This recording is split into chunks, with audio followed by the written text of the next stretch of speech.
From VOA Learning English, this is the Technology Report. Surgeons regularly use digital images to explore the heart in close detail. But no two human hearts are alike. This led Dr. Matthew Bramlett to create exact heart models from those images. Dr. Bramlett is a pediatric or children's heart expert at the University of Illinois College of Medicine. He says the 3D models show information he cannot get any other way. It allows him to hold a copy of the patient's heart in his hand to study it. A 3D printer uses images from a digital display to create a physical model of a human heart. Pictures from medical tests like CAT scans or MRIs are sent to a 3D printer to create a heart in a plaster or clay form. The printer then builds the heart, thin layer by thin layer. Dr. Bramlett says the model matches the real heart in every detail. In his first case, digital images showed only one tiny hole in a baby's heart. His model showed several defects or problems that the baby was born with, but could not be seen easily in the images. The heart surgeon was able to change the type of surgery for the patient based on the 3D model. He added that 3D heart models save time during heart operations. Dr. Kathy Magliato is a cardiac surgeon at St. John's Health Center in Los Angeles. She welcomes the new technology. She says it could help her make better decisions before she operates on the hearts of her patients. She says being able to hold the heart model in her hand means she can plan an operation before opening a body. Dr. Magliato says that is what can change the operation and save lives. For VOA Learning English, I'm Alex Villarreal.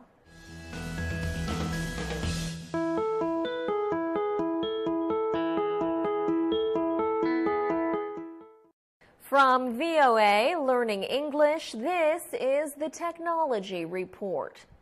Surgeons regularly use digital images to explore the heart in close detail. But no two human hearts are alike. This led Dr. Matthew Bramlett to create exact heart models from those images. Dr. Bramlett is a pediatric or children's heart expert at the University of Illinois College of Medicine. He says the 3D models show information he cannot get any other way. It allows him to hold a copy of the patient's heart in his hand to study it. A 3D printer uses images from a digital display to create a physical model of a human heart. Pictures from medical tests like CAT scans or MRIs are sent to a 3D printer to create a heart in a plaster or clay form. The printer then builds the heart, thin layer by thin layer. Dr. Bramlett says the model matches the real heart in every detail. In his first case, digital images showed only one tiny hole in a baby's heart. His model showed several defects or problems that the baby was born with, but could not be seen easily in the images. The heart surgeon was able to change the type of surgery for the patient based on the 3D model. He added that 3D heart models save time during heart operations. Dr. Kathy Magliato is a cardiac surgeon at St. John's Health Center in Los Angeles. She welcomes the new technology. She says it could help her make better decisions before she operates on the hearts of her patients. She says being able to hold the heart model in her hand means she can plan an operation before opening a body. Dr. Magliato says that is what can change the operation and save lives. For VOA Learning English, I'm Alex Villarreal.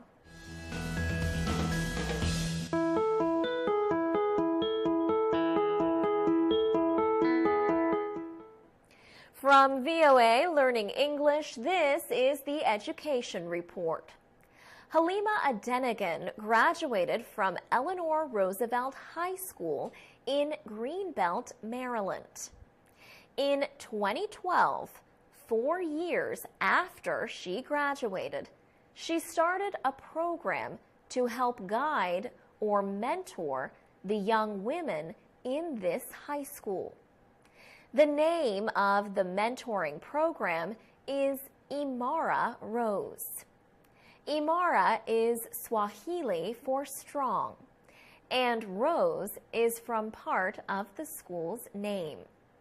The mentors are female college students. They give their time for free as big sisters and role models. Each week, the members of Imara Rose gather in a large group to discuss topics that interest them. They talk about physical fitness and being healthy, as well as social media and their self-image, or how they see themselves. Sometimes they talk in smaller groups where a mentor answers their questions. On other occasions, students meet with just their mentor. Ms. Adenegan said these discussions are good for people who are shy or who have private questions. Ms. Adenegan said the high school women can feel comfortable in the group. They are free to discuss common issues, personal problems, and the difficulty of being a teenager. Avery Millette participated in the program. She said the discussion on peer pressure was very useful. She said it helped her deal with many situations. The Imara Rose groups also help high school seniors with their college and future plans.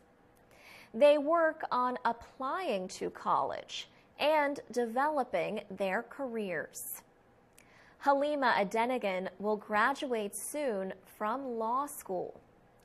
She said she wants more college students to start groups like Imara Rose. For VOA Learning English, I'm Alex Villarreal.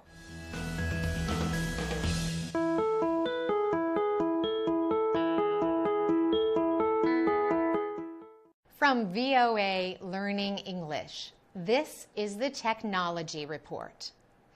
Another political fight is taking shape in Washington, D.C. At issue, proposed changes to the way the Internet is regulated in the United States. One side wants rules to suspend plans to make heavy users of the Internet pay more. The other side says new rules will slow the economic growth fueled by online services. Earlier this year, U.S. regulators proposed big changes in the way the Internet operates in the country. The Federal Communications Commission voted to offer a plan that could affect internet service providers like AT&T, Verizon, and Comcast. The plan lets the providers make deals with companies like Google and Facebook to provide faster paths to get their content to consumers. Some consumer groups and internet companies oppose that plan. President Barack Obama also does not support the proposed changes. He spoke recently about how the internet should be organized around the ideas of openness, fairness, and freedom. Mr. Obama recently tried to persuade FCC members to supervise internet services like a public utility. Harold Furtgott-Roth is an economist and former FCC commissioner. He says the internet adds hundreds of billions of dollars to the U.S. economy. He says proposals to govern the internet as if it were a telephone company would interfere in many decisions, including setting prices. He says people who operate the business should decide such things. Some Republican members of Congress and the U.S. Chamber of Commerce agree. So regulators, the courts, and Congress will continue to debate this difficult issue. For VOA Learning English, I'm Carolyn Frasuti.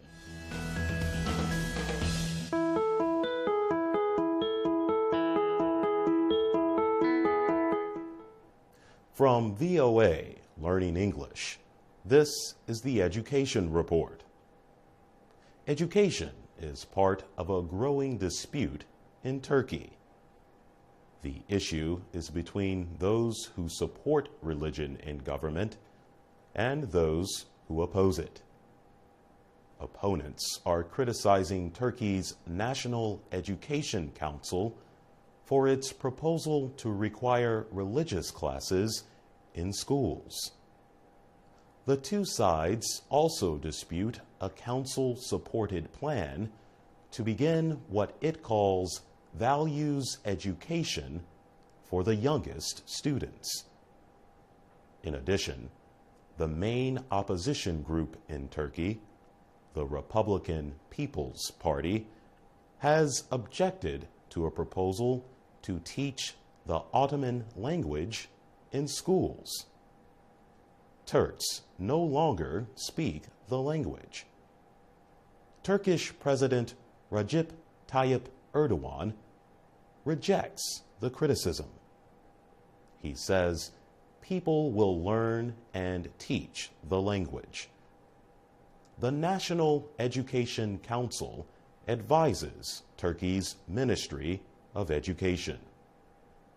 The council called for required high school religious classes to be increased to 2 hours a week and be extended to all ages. Religious schools in Turkey are known as imam hatips. Each week, the schools provide 13 hours of religious training. Boys and girls are separated in the schools. The number of these schools increased sharply during Mr. Erdogan's earlier leadership as Prime Minister. In 2004, 65,000 children attended them. Now, that number is more than 1 million. The changes led to protest in Istanbul. Mr. Erdogan argues that religious education offers an answer to social problems children face, including illegal drugs and racism. Observers say education appears set to be the center of the increasingly angry debate over religion in government. For VOA Learning English, I'm Jonathan Evans.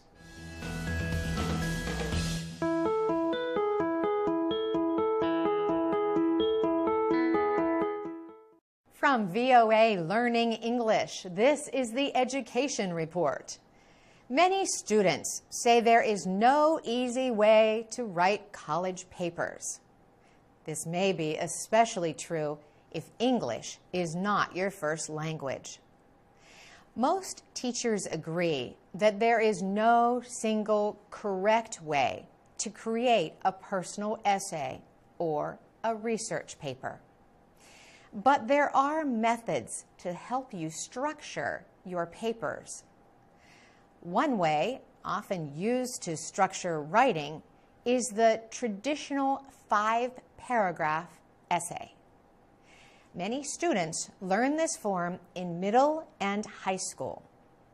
The paragraphs follow conventions or established rules. The first paragraph is introductory. It tells the reader what the paper is about. It is followed by 3 paragraphs containing evidence that support the writer's argument. The final paragraph is the conclusion. It provides a reasoned opinion based on the evidence. Allison Cummings teaches at Southern New Hampshire University. She is among many professors who find this form too simple for college work. Still, on the positive side, Ms. Cummings says the 5-paragraph essay form teaches a student some tools for writing a paper. She says the form teaches the need for an opening statement or thesis. This thesis tells the reader what will come next. But she also says the 5-paragraph essay falls far short of college writing needs. Students will be asked to write about more complex subjects. Ms. Cummings says noting the way the research is structured can help students organize their own writing. She also provides her students with examples of successful and unsuccessful student papers from the past. That way, her class can see what works in a piece of writing and what does not. For VOA Learning English, I'm Carolyn Presutti.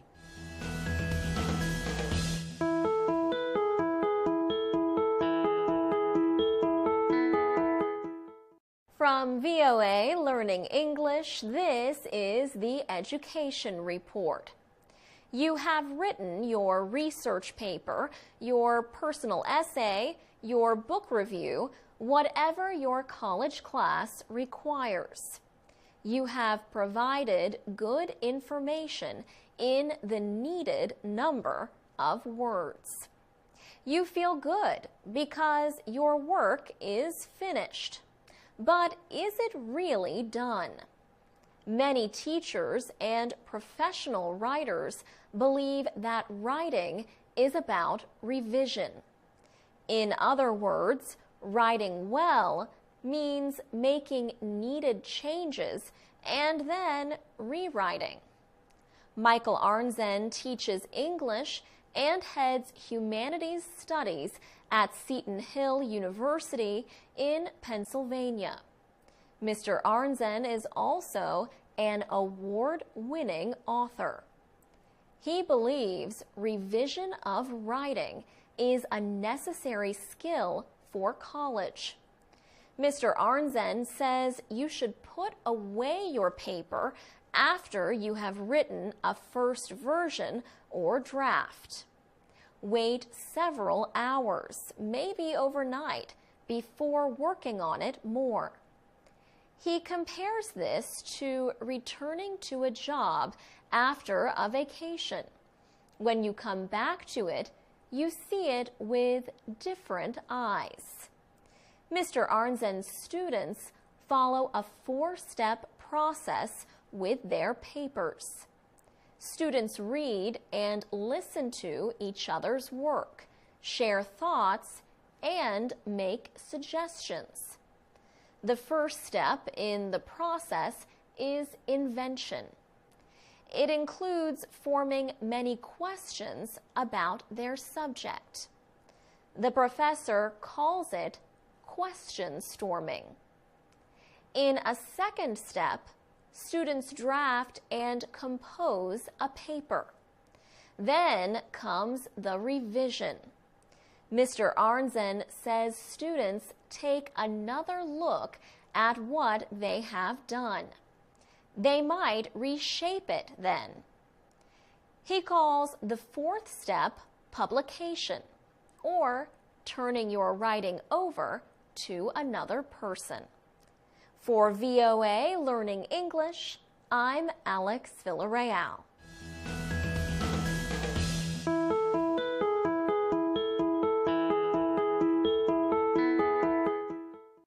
From VOA Learning English, this is the Technology Report.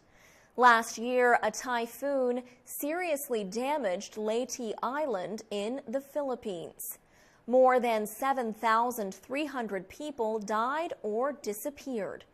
Millions of Filipinos lost their homes and incomes. Many people who fish for a living were among them. They lost the wooden boats they use to earn a living. The boats, or bancas, were made from wood taken from the island's forests. But the forests were damaged by the powerful storm, making it difficult to quickly rebuild the boats. So, the large nonprofit environmental organization, the World Wildlife Fund, is helping the fishermen rebuild their boats. The new boats are fiberglass, a material made of glass and plastic. The WWF says fiberglass lasts longer than the wood fishermen have traditionally used to build their boats. Patrick Vincent Coe manages the Banca's rebuilding project for the WWF. He and his employees are teaching people who fish how to build fiberglass boats. He says the material is more practical and better for the environment. Ramon Binamira is a boat building expert. He says many of the fishermen were worried about using fiberglass. He says they asked many questions about its strength. They hit the fiberglass bancas with a heavy object.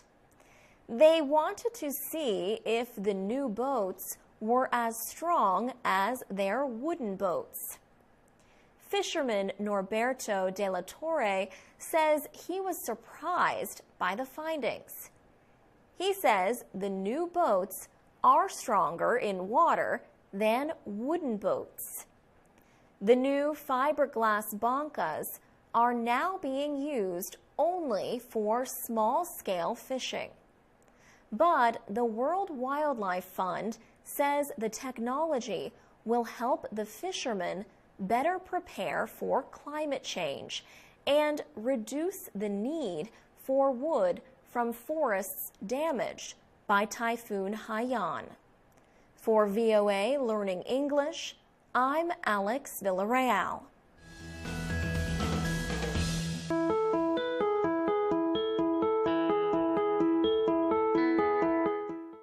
From VOA Learning English, this is the Agriculture Report. It used to be that unpiloted aircraft called drones were used only by the military. The little planes were very costly. But as drones have dropped in price, more people have begun to use them. Rescue workers and farmers are among the new users. A French company is using drones to help farmers examine their crops and limit the amount of fertilizer they use. The fast development of computer technology, image sensing devices, satellites, and personal smartphones has led to lower-priced drones. And researchers have learned how to build the smaller and less costly drones that individuals, companies, and governments demand. Now, farmers are using them to watch over their crops. Roman Farou is a French businessman who starts companies. His father was a farmer. He believed drones could help farmers. So he helped create a company that developed a small drone that could be controlled by people on the ground. They called it Agri-Drone. It uses a special kind of eye-like sensor to examine crops. He says the technology used is similar to that used by smartphones, except that it has wings. A computer program directs the drone to fly over the crops. Farmer Jean-Baptiste Brugman says the drone flies over his crops and it gives him a lot of information. He says the drone pictures show him the exact amount of fertilizer the crops need and where. Roman Farou says farmers placing fertilizer only in areas where it is needed saves money and reduces pollution. And drones save time by being quick. They can examine up to 3 hectares in about a minute. For VOA Learning English, I'm Alex Villarreal.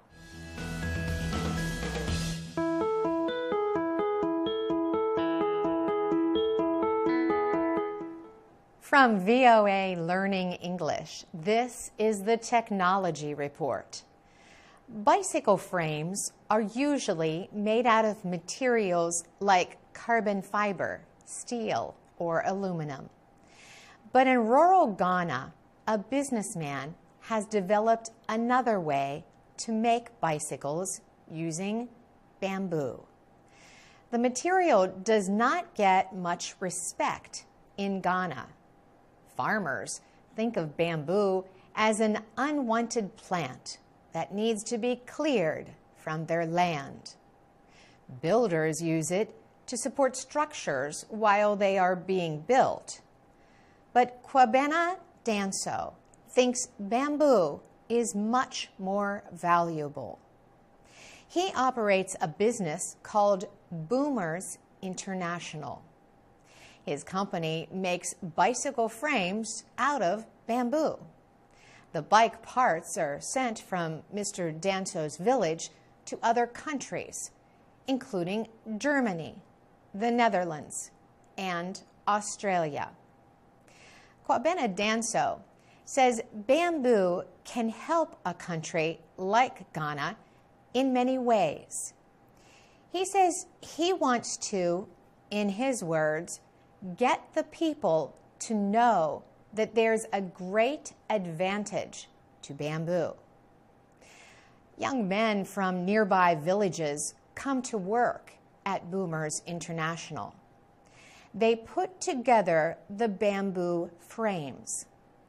The company makes about 50 of the bicycle frames each month. The bamboo grows in the area. The workers sand the material to make it smooth.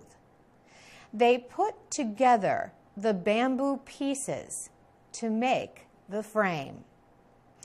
The sticky substance they use to hold the pieces together is made of flour from the cassava plant. Mr. Danso says Boomers International provides good jobs to young men in the area. Mr. Danso's business has received lots of orders for his bicycles. He says Boomers is ready for expansion. He hopes to have more of his bamboo frames, not just in foreign countries, but also on the roads of Ghana. For VOA Learning English, I'm Carolyn Persutti.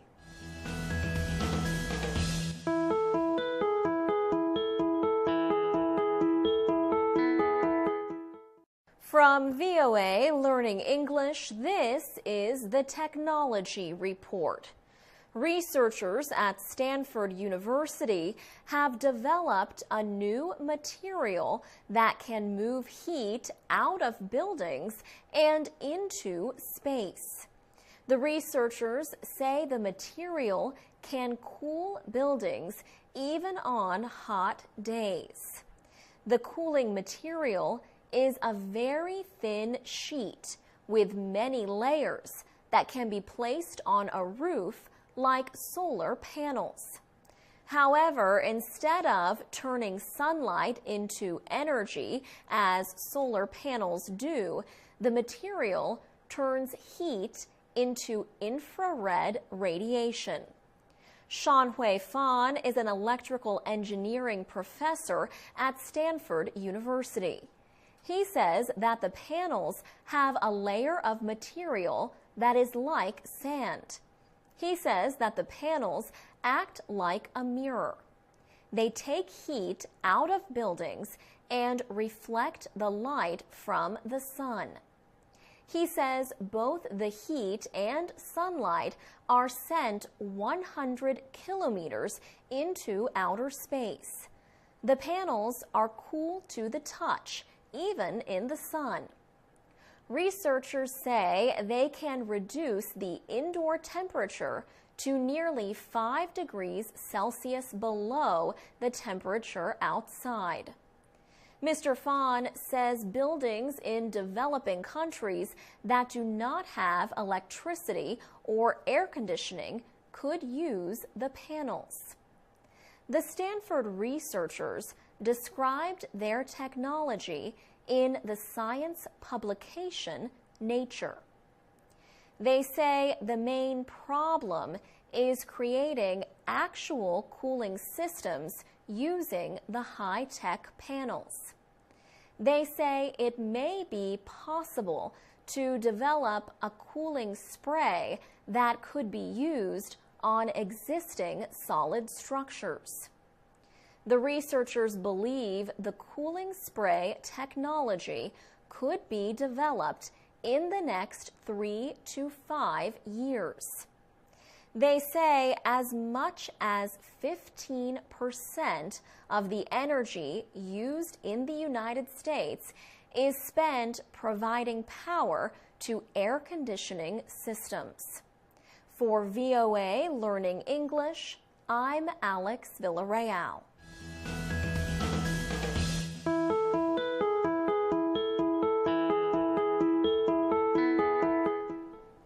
From VOA Learning English, this is the Technology Report. Can you imagine riding around the streets of your hometown on a skateboard without wheels? In the late 1980s, film director Robert Zemeckis showed a skateboard floating above the ground in his movie Back to the Future Part 2. Now, an American company, ArxPax, has taken the idea for such a device from a futuristic dream to reality. The new product operates on the same rules that govern magnetism. When similarly charged ends of two magnets get close together, they repel or push away from each other. That force can make an object rise or levitate. Levitation has been used on trains in Europe, Japan, and China since the 1980s. These so-called maglev trains float or hover just above the ground. There is no contact between the bottom of the cars and the surface of the train track.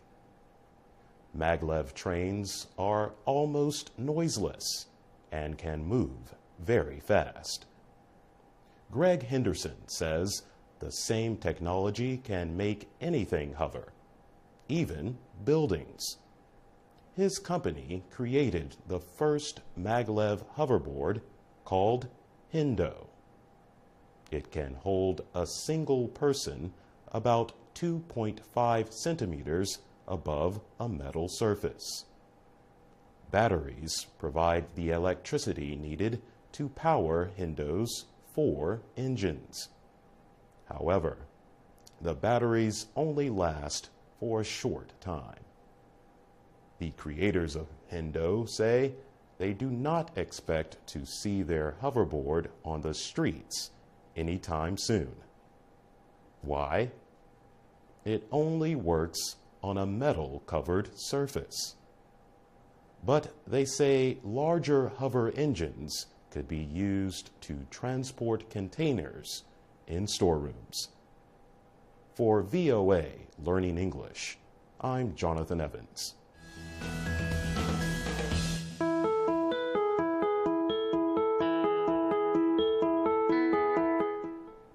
From VOA Learning English, this is the Technology Report. Can you imagine riding around the streets of your hometown on a skateboard without wheels? In the late 1980s, film director Robert Zemeckis showed a skateboard floating above the ground in his movie Back to the Future Part 2. Now, an American company, Arxpax, has taken the idea for such a device from a futuristic dream to reality. The new product operates on the same rules that govern magnetism. When similarly charged ends of two magnets get close together, they repel or push away from each other. That force can make an object rise or levitate. Levitation has been used on trains in Europe, Japan, and China since the 1980s. These so-called maglev trains float or hover just above the ground. There is no contact between the bottom of the cars and the surface of the train track. Maglev trains are almost noiseless and can move very fast. Greg Henderson says the same technology can make anything hover, even buildings. His company created the first maglev hoverboard called Hindo. It can hold a single person about 2.5 centimeters above a metal surface. Batteries provide the electricity needed to power Hindo's 4 engines. However, the batteries only last for a short time. The creators of Hindo say they do not expect to see their hoverboard on the streets anytime soon. Why? It only works on a metal-covered surface. But they say larger hover engines could be used to transport containers in storerooms. For VOA Learning English, I'm Jonathan Evans.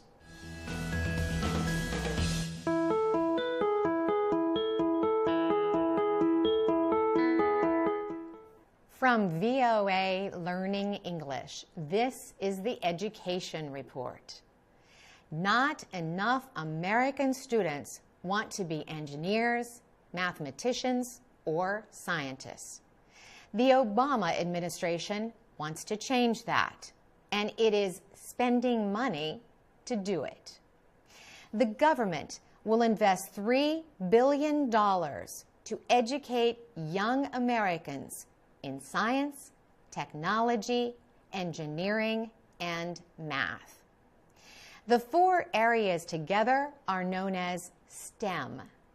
Many jobs in the STEM fields will open in the coming years. The U.S. government wants to increase the number of Americans who can get those jobs. But girls appear far less interested in STEM subjects than boys. Only 25% of STEM students are girls. Debbie Sterling is an engineer. She invented a construction toy for girls. The name of the toy is Goldie Blocks. Ms. Sterling hopes Goldie Blocks will help girls become engineers and builders. Experts say parents should do more than just buy toys to interest their daughters in STEM subjects. They should also provide a good education. At school, girls should participate in projects that require teamwork and creative thinking. Women in scientific and technical jobs are also working to encourage young women to explore STEM. One is Anu Tawari. After she had a daughter, she started Technovation Challenge. Technovation offers girls around the world the opportunity to learn how to start a company and become high-tech inventors. Since 2009, over 2,000 girls have developed mobile phone applications. There's a good chance that soon more young women who use mobile phones will also develop programs for them. For VOA Learning English, I'm Carolyn Presutti.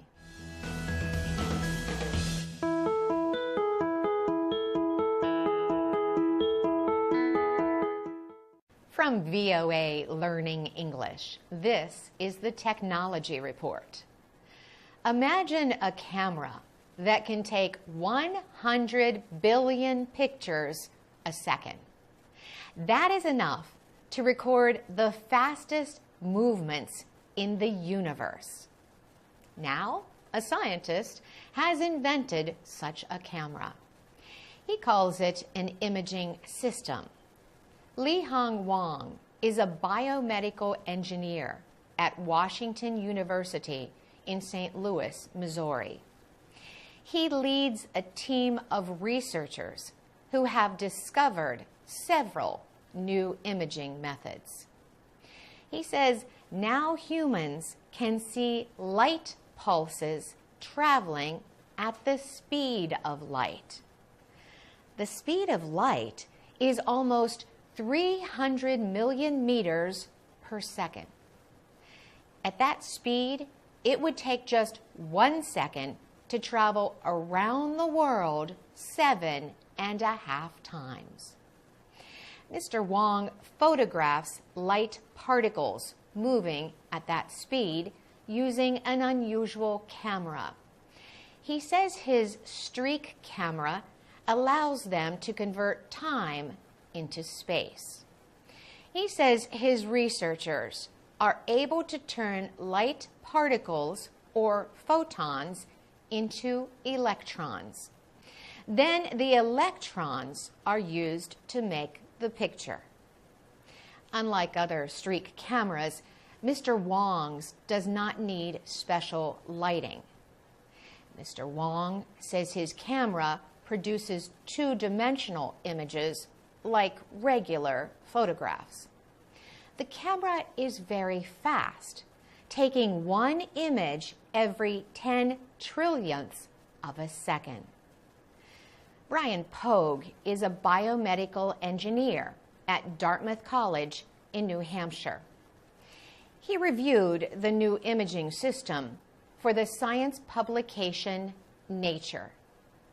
He says this new way of seeing the movement of light could lead to major scientific discoveries in areas like optical cloaking. Cloaking is technology that could make an object seem to disappear. Li Hong Wang says the new camera might be used in molecular biology and astronomy. For VOA Learning English, I'm Carolyn Presutti.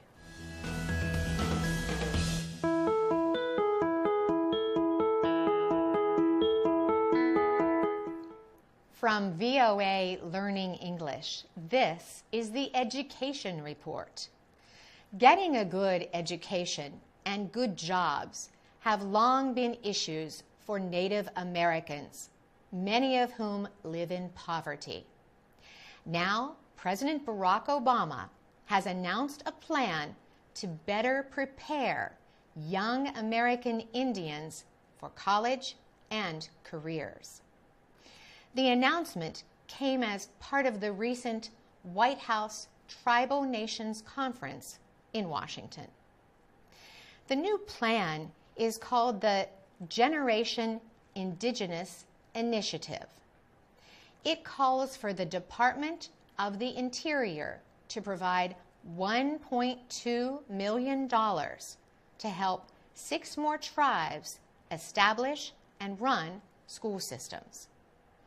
It also increases programs for teaching science, technology, engineering, and mathematics, and efforts to keep native languages from dying out.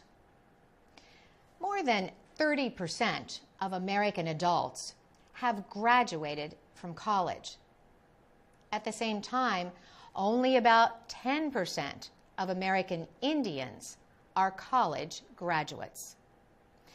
Louis Walking Elk, however, is studying for a master's degree in environmental science at Sitting Bull College in North Dakota. He wants to use the degree to help people who live on his reservation. He is one of the first in his family to go to college. Sitting Bull College is one of more than 30 tribal colleges in the United States. About 300 students are completing their higher education at the school. Laurel Vermillion says many young Native Americans, especially men, are looking for direction and a sense of purpose. Today, 30% of students are male and 70% are female. Scott Davis leads the North Dakota Indian Affairs Commission. He says tribal colleges give hope to young Native Americans of a life of possibilities and escape from poverty. For VOA Learning English, I'm Carolyn Presutti.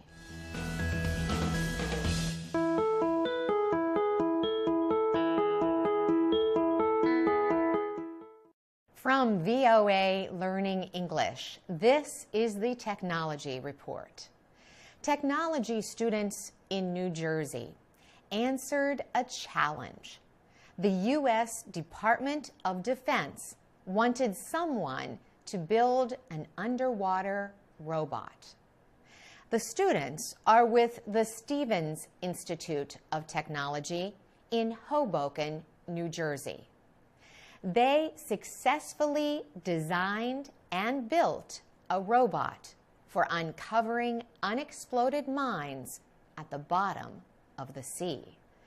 The underwater vehicle is called Perseus II. The students recently tested Perseus 2 in a 95-meter-long tank of water at the Stevens Institute of Technology. The robot costs about $15,000 to build. The students use a video game controller to direct its movements. Devices known as thrusters enable the robot to go up, down, and toward its target in the water. Video cameras on the robot send images back to a computer through a 13-meter-long cable. Perseus 2 also has a set of lasers. They are used to measure the size of an object. The robot is the creation of 5 undergraduate students. They worked over 6 months to design and build Perseus 2. Michael DeLorne supervised the project. He says the specialized requirements of the robot were demanding. For example, it has to determine if an object in the water is dangerous or not. Michael DeLorne says the students had resourceful solutions for difficult problems, like how to control the position of the robot while underwater. They also developed a low-cost method to mark the location of whatever objects they found. Perseus 2 was successfully tested in Florida with similar robots built at other engineering schools. For VOA Learning English, I'm Carolyn Persutti.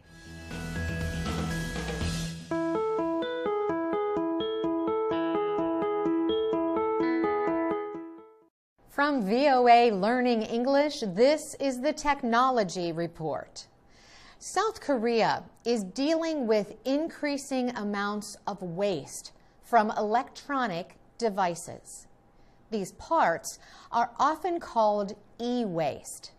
Tons of old computers, telephones, and other devices are often taken to landfills and buried under the ground.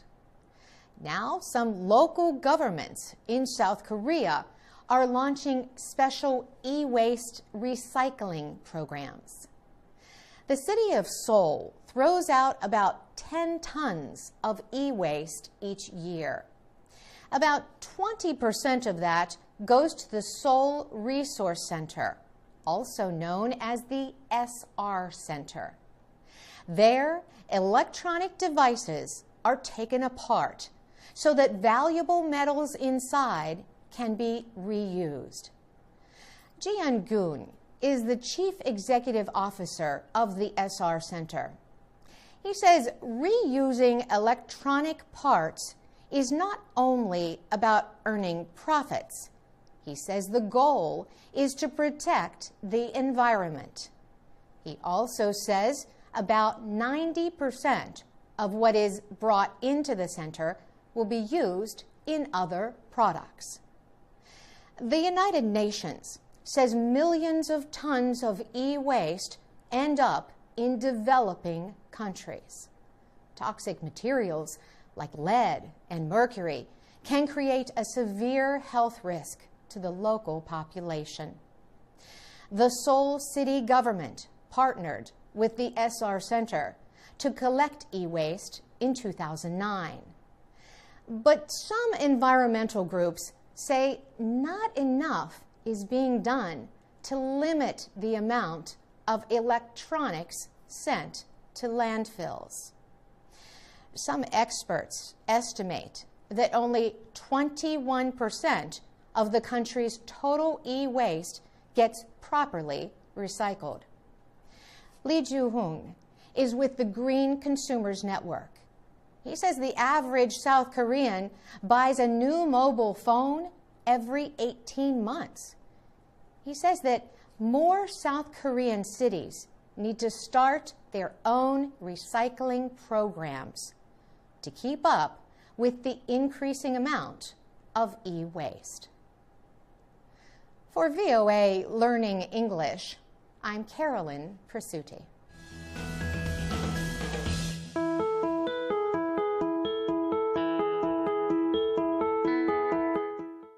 From VOA Learning English, this is the Education Report. Recently, more than 500,000 South Korean students in their final year of high school took the university entrance examination.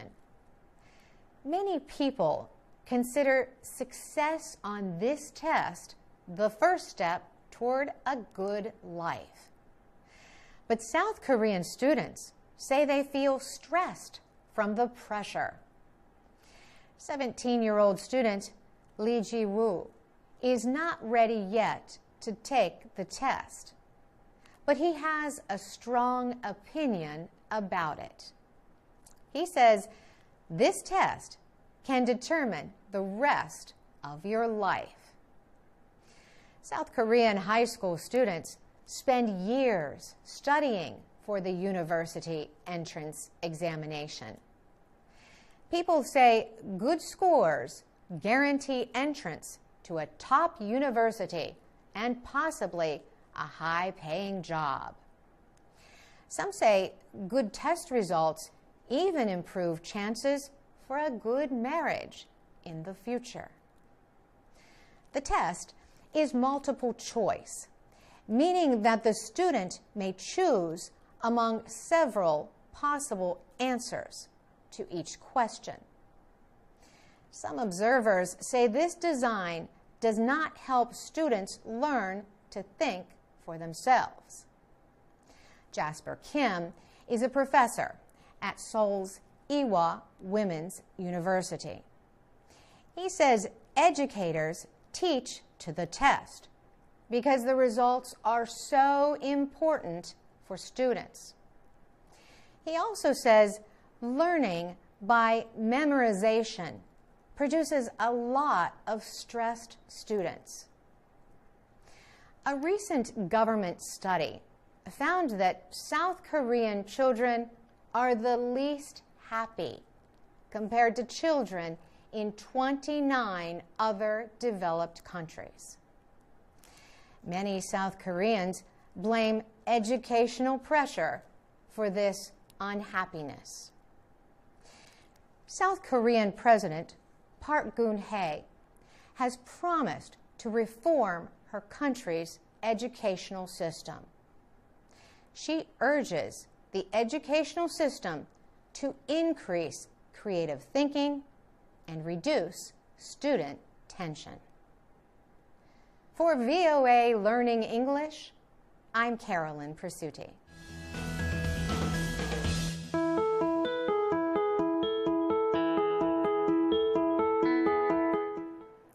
From VOA Learning English, this is the Health Report. The pomegranate is one of the oldest known fruits. Pomegranates are found in ancient writings and pictured in the ancient art of many cultures and religions. Experts think the pomegranate is a native to northern India, Pakistan, Iran, and Afghanistan. The pomegranate grows on trees. The skin of the fruit is strong. The inside is filled with beautiful dark red seeds that shine like the red jewels called rubies. It is not easy to get them out. These seeds are loaded with many nutrients and chemicals called antioxidants. These remove poisons from the body. The pomegranate is also a symbol of health, fertility, and long life. Parts of the pomegranate tree and fruit are used to make medicine for many conditions. However, the U.S. National Institutes of Health says there is not enough scientific evidence to rate pomegranate as effective for any of them. Still, in traditional medicine, pomegranate is used for conditions of the heart and blood vessels, including high blood pressure and hardening of the arteries. It is also used to treat high cholesterol and digestive conditions. Some people use pomegranates for weight loss and as a treatment for sore throat. Pomegranate seeds contain substances called unsaturated oils, carbohydrates, and fiber. Pomegranates are also high in vitamin K that helps to support bone health, and vitamin B5 that helps the body process protein, carbohydrates, and fats. The fruit is also high in phosphorus, magnesium, calcium, zinc, and iron. You can use pomegranate seeds in many recipes. They make a delicious and healthful addition to your meals. For VOA Learning English, I'm Alex Villarreal.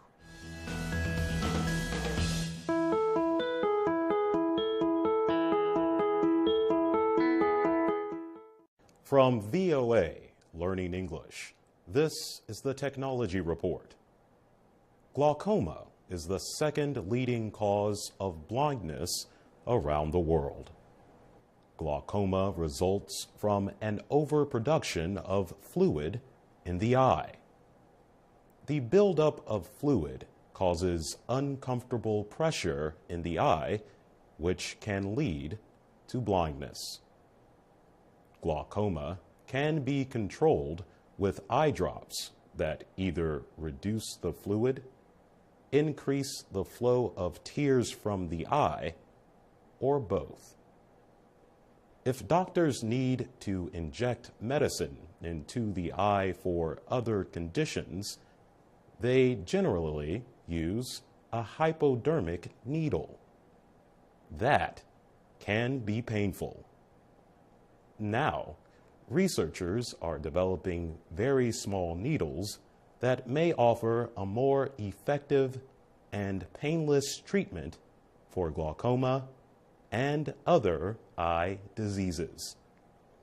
The needles are only about 0.4 to 0.7 millimeters long. These instruments, called microneedles, can put medication into the front of the eye, exactly where it is needed.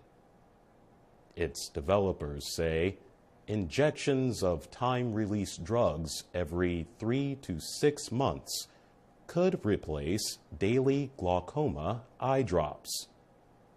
Mark Prosnitz is from the Georgia Institute of Technology. He helped develop the microneedles in a joint project with researchers at Emory University. Being able to target the drug means that less medicine is needed. The microneedles are either hollow or empty, like a normal hypodermic needle, or covered with a drug which breaks down in the eye.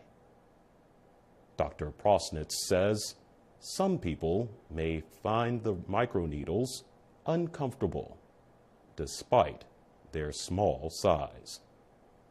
But he says an anesthetic drug could be used so that a patient does not feel any pain. For VOA Learning English, I'm Jonathan Evans.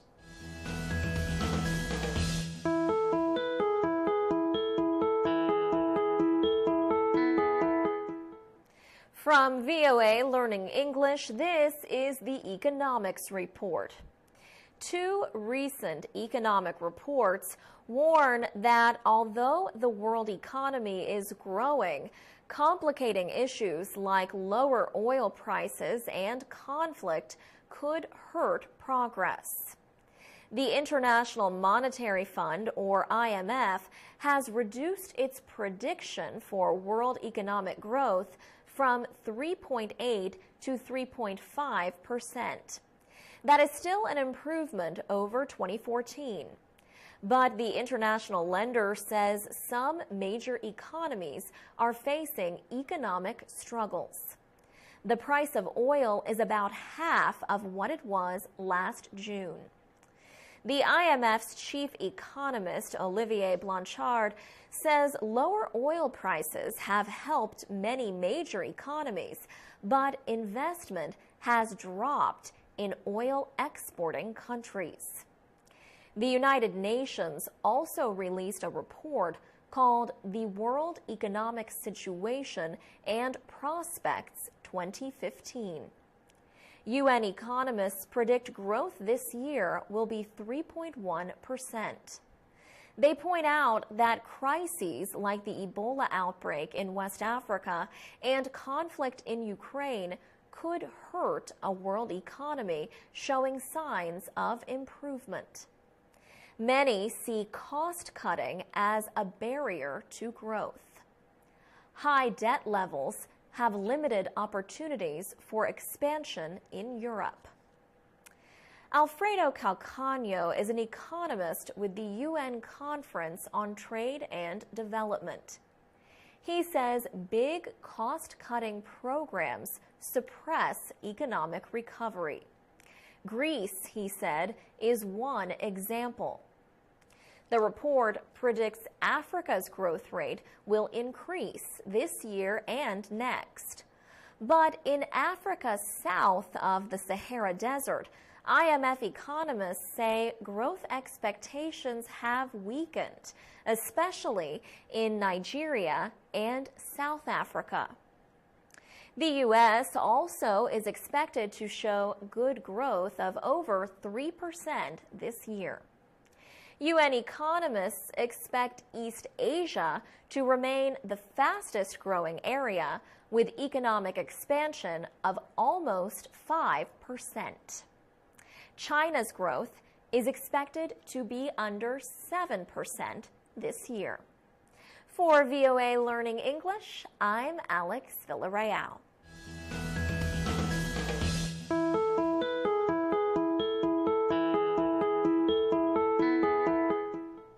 From VOA Learning English, this is the Technology Report. Scientists have been experimenting with four-legged robots for years. They want the ability to use robots like animals to carry heavy loads over difficult areas of land. But providing enough power for those kinds of robots has been a problem. Now, that has changed. Engineers at the Massachusetts Institute of Technology, or MIT, have designed a running robot that operates on batteries. Scientists say their robots will soon be able to run like cheetahs, the fastest land animals on Earth. One difficulty in designing these types of robots continues to be providing power to operate them.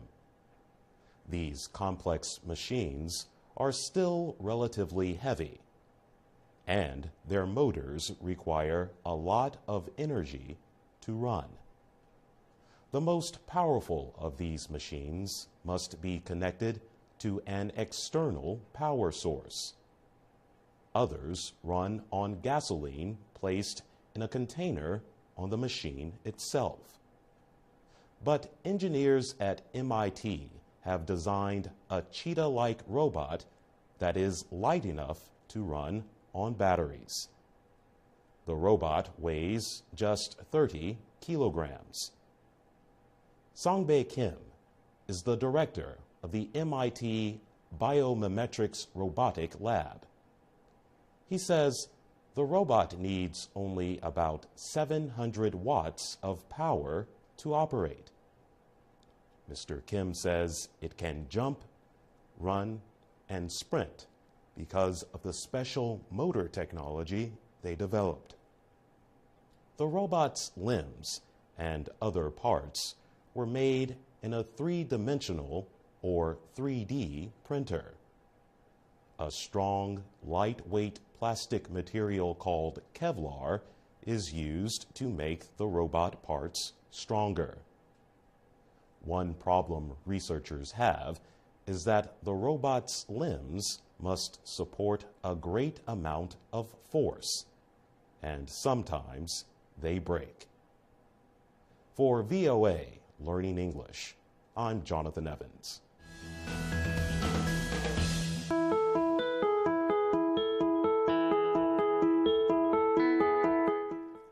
From VOA Learning English, this is the Education Report.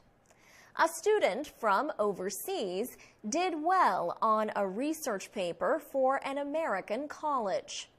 She said research takes up space, and the words in the research are correct because the writing is in English.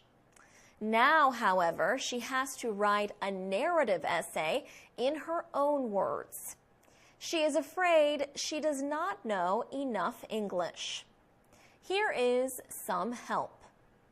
Experts at Purdue University in Indiana define a narrative essay as often anecdotal, experiential, and personal. In other words, this kind of essay usually tells a story from the writer's experience. It is about something the writer has lived. A narrative essay usually provides an insight. For example, such essays might be named How I Won the 100-Meter Dash, or How I Came to Study in the United States. The form can offer a chance for creative writing, for expressing yourself in a paper. The Purdue experts say often the narrative needs an introduction, a plot, a setting, a climax, and a conclusion or ending. Often, the narrative essay requires characters as well. And narratives usually describe events in the order in which they happened. Judith Baumel is a poet and a professor at Adelphi University in New York. She advises that students who are also language learners use a thesaurus when writing a narrative essay. A thesaurus lists words like a dictionary, but it provides synonyms for each word. A synonym is another word that has the same or similar meaning. Some thesauruses also provide antonyms, words with the opposite or nearly the opposite meanings of the word you want to replace. Judith Baumel says the thesaurus is a great tool to help you find the right words. For VOA Learning English, I'm Alex Villarreal.